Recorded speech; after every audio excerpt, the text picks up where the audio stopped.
Well, games of rugby league are won and lost on fine margins. How close are your side there to inflecting a major win?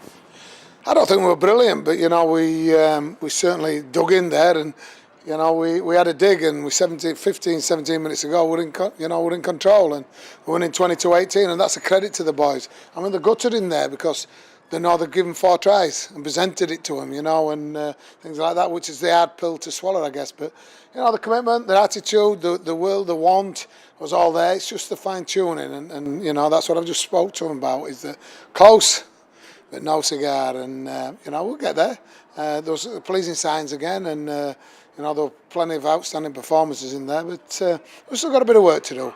It's the biggest game of the weekend probably in the championship, and yet we don't get a referee that fits the bill of the biggest game, and that disappoints me because there's no way, and I've got photographic evidence that he got that ball down the side of the post. And the photographer couldn't wait to come and show me that.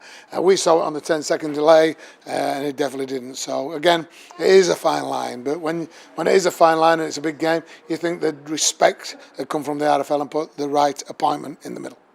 Have you spoke to him after the game? You had a chat? What's the point? Because week in, week out, I might as well bang my head against that brick wall, Scott Turner's tackle last week didn't get taken any further, which is the biggest disgrace I've ever seen in my life, because it was like him getting run over by a bus, and yet they say that yes, it should have been a penalty. So if it should have been a penalty, it was an infringement. So why wasn't he facing the crime? It didn't. So there's no point. I've finished. I've done with the rugby league in that sort of mark. I'm not wasting my breath on them anymore. They're so far away from the reality of this game, and yet there's 2 teams gone out there today and really give it an enthralling and an entertainment game that was spoilt. That aside, though, with 10 minutes to go, that offload really cost you. The victory was in sight, wasn't it, there? Yeah, it wasn't the smartest play, and we were winning by 4 points, and all we should have done is knock the ball into the corner. We're playing inside ball, and then it's the last play. We panic and throw it out there, which we could have took the tackle. His defence in that second half were outstanding, so they could have thrown anything they wanted to us, and we'd have handled it, but we didn't. We took a bit of a chance, a bit of a punt. One time it bounces for you, the next time it doesn't. It didn't, and they went on and scored. And then, the try right on the death there when we went for a short kick-off.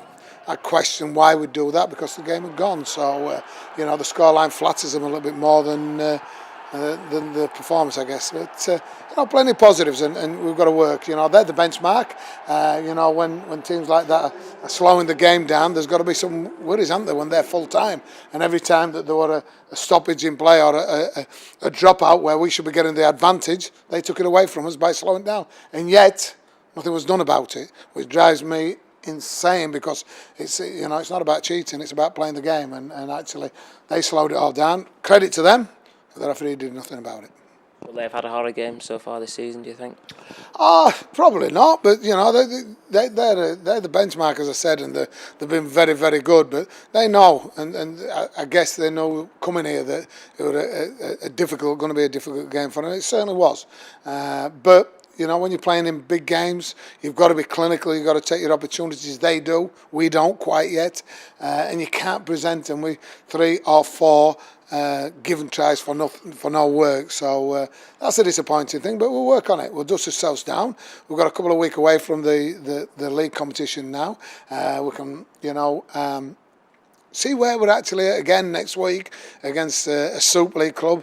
We're going to be back in Sheffield, which is great for us, Bramall Lane and Kevin and all the people down there are opening the doors again for us, and we're really looking forward to that, because again, nobody gives us a chance, but if we can keep turning up and getting a little bit better and making 1% improvements, then we can do anything.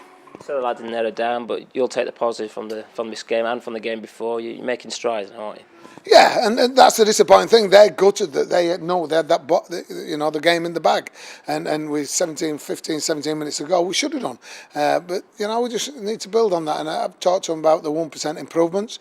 They are gutted, and that's a great sign for us. We're battered, we're bruised, and that's what always happens in these physical games. And played a lot of rugby in the last sort of couple of weeks, so they put up. Next week we'll go into a different kettle of fish and enjoy ourselves, and the pressure's off us, and now we can put a smile on his face.